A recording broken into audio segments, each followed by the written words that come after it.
Salam əziz və dəyərli izləyicilərim. Bugün sizə antibiotikin bağırsağımıza vurduğu ziyan haqqında danışacağım ki, nə əmələ gəlir bağırsağımızda antibiotikdən zədə alandan sonra və heç olmasa antibiotikdən sonra bağırsağımızı necə qaydasına sala bilərik, necə mikroflorasını düzəldə bilərik, o haqqda danışacağım.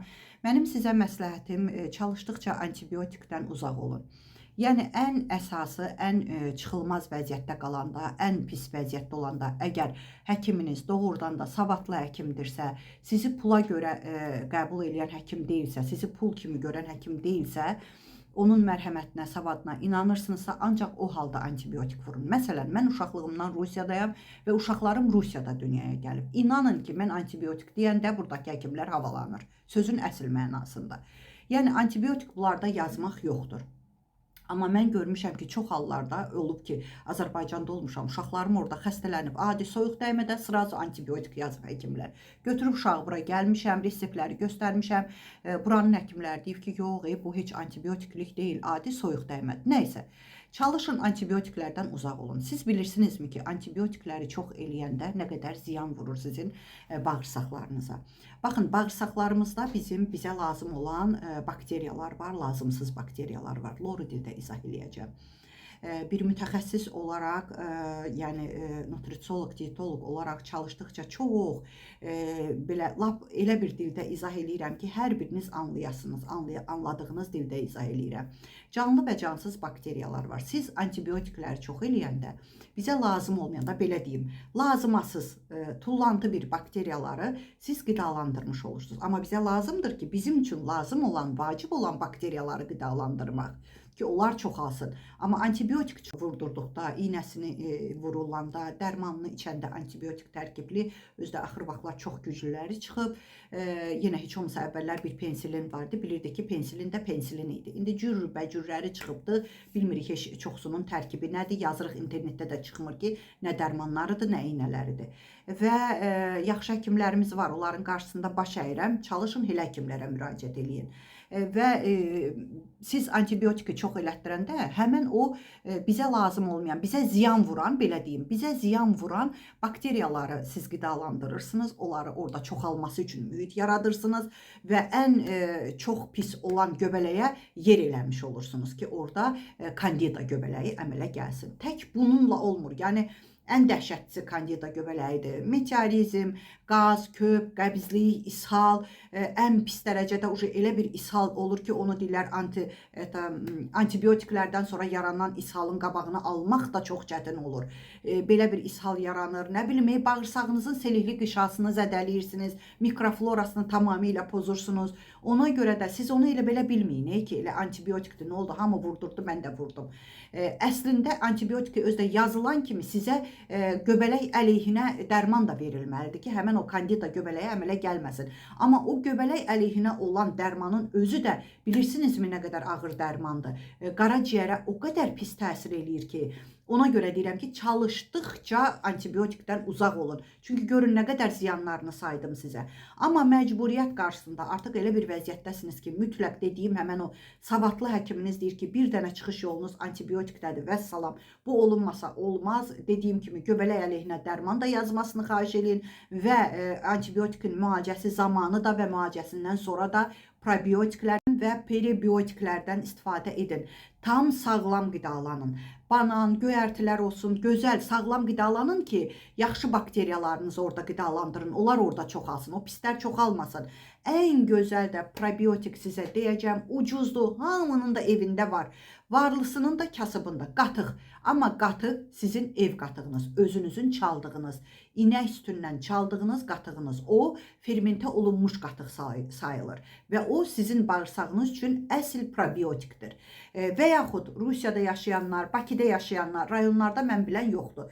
Kefir, ən gözəl kefir və yaxud ev qatığı. Mən bax kefirdə içinə çiyalar da əlavə eləmişəm. Bax, görürsünüzmü? Qara-qara yəqin ki, görünür ekranda. Çiya da əlavə eləyirəm, axşamdan qoyuram. Baxın, içmişəm, biraz da qalıb.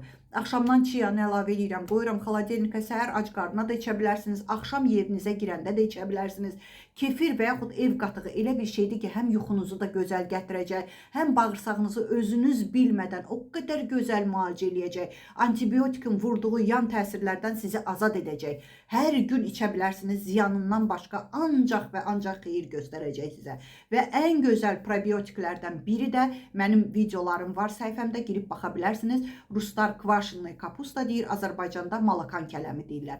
Kələmi tyorkadan keçirdirlər, sirkə zad vurmadan o özü orada fermentə olunur. Bax, o da təmiz probiotikdir. Görürsünüz da ucuzdur, kələm bir neçə qəpiyyədir. Yetər ki, özünüz istəyəsiniz. Allah hər bir şeyi səbəblə yaradıb. Elə o dəqiqə dərmana qaçmayın ki, mən dərman içim ki, bağırsağımın mikroflorası düzəlsin. Düzəltmirsiniz, daha əksinə yaman günə qoyursunuz. Ona görə də diqqətli olmaq lazımdır belə şeylərdə. Kifiri ümumiyyətlə antibiotik vurdunuz, vurmadınız. Sizin bağırsağınız üçün probiotiklər lazım olduğuna görə qatıq və yaxud kefir, kvaşinli kapusta, yəni malakan kələmi YouTube-da yazsanız çıxacaq necə hazırlanır. Onu evdən üzməyin, yeyin, biləsiniz ki, bağırsağınız gözəl qidalanır və siz də sağlığınıza qovuşmuş olursunuz. Mənim əzizlərim, tam sağlam qidalanmaq istəyirsinizsə, öz canınıza, canımızın təkrarı yoxdur. Hətta barmaq irzimiz belə bizim tək özümüzə aiddir. Yəni canımızın təkrarı olmadığı üçün, əgər canınızın sağlam olmağını istəyirsinizsə, ki orqanizminizdən toksinlər çıxsın, orqanizmdən də toksinlər çıxırsa qaraciyər yüklənmədən azad olur, bağırsağınız qaydasına düşür, bağırsaq daşlarından azad olursunuz. Orqanizmdən toksinlər çıxırsa siz xərçəng xəstəliyindən özünüzü qorumuş olursunuz və bağırsaqlarınız tərtəmiz gül kimi olursa artıq siz sağlamsınız. Bütün xəstəliklərdən bir etap azad olursunuz. Çünki bağırsağınızda yeməklər qaldıqca, yəni yediyiniz qaldıqca bağırsağınızda bir gün, 2 gün qaldıqca artıq toksik maddələr buraxır sizin orqanizminizə. Hətta damarınıza, bütün orqanizminizə, zobunuza ziyandır, hər bir şeyə ziyandır. Qəbizlikdən azad olmaq istəyirsinizsə, amma necə? Heç bir sena çayı içmədən, acılı qotu, dəvə gözü, çünki onlar da ziyanlıdır. Bağırsağınızın bütün mikroflorasını pozur və selektiv qişasını zədələyir. Artıq klizmaya belə təsir göstərmir sizin bağırsağınız. O dərəcədə tənbəlləşdirirsiniz. İstəyirsinizsə, yekə qarından dəyərli qardaşlar, azad olmaq istəyirsinizsə, bacılar üçün ayrıdır qrup, qardaşlar üçün ayrıdır qrup. İstəyirsinizsə ki, azad olasınız, özünüzü gümrah, gözəl xanımlar, sizin üçün çox gözəl peelinglər göndərəcəm. Üzünüz par-par parıldayacaq, evdə edəcəksiniz, ucuz və sizin saçınızın gözəllik sirrini öyrədəcəm. Dırnaq göbələyindən azad olmağın sirrini öyrədəcəm. Bütün bu gözəlliklər, özəlliklər hamısı bircə dəfə 20 manat ödəməklə baş verir. Hər ay ödəmirsiniz. Cəmi bircə dəfə 20 manat ödəyib gəlirsiniz qrupa. Təbii ki, canınıza dəyər verirsinizsə, sağlam olmağınızı istəyirsinizsə, hər 1 kilonuz aşağı düşdükcə bir xəstəliyinizin azalması deməkdir. Məsləhət bilirsinizsə, onsuz da mənim səsim hər yerə artıq yayılıb. Çünki real vəziyyətdə insanlar dərmansız sağlıqlarına qovuşurlar. İstəyirsinizsə, buyura bilərsiniz, amma nömrəmi səsli şəkildə deyəcəm. Videonun üstünə qoymaq mümkün deyil, nə TikTok, nə YouTube, nə Instagram səhifəmə. Necə tələffüz edirəmsə, o cürə yaddaşa salın. Heç nə əlavələr eləməyin, tiredir, nöqtədir, əvvəlinə 012-dir, 55-dir, yazmayın. Bax, necə eşidirsiniz məndən? O cürə WhatsApp nömrəmi qeyd eləyin, yazın, mən sizə şərtlər atacam.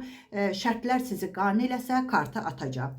Üstə gələk 7 901 288 26 94 buyurub yaza bilərsiniz. Mənim əzizlərim, şükürlər də çox böyük bir neymətdir. Şükürlərinizi bol edin ki, şükürləriniz çoxalsın günü günündən. Şikayətlərinizi azaldın ki, şikayətləriniz azalsın. Sağ olun.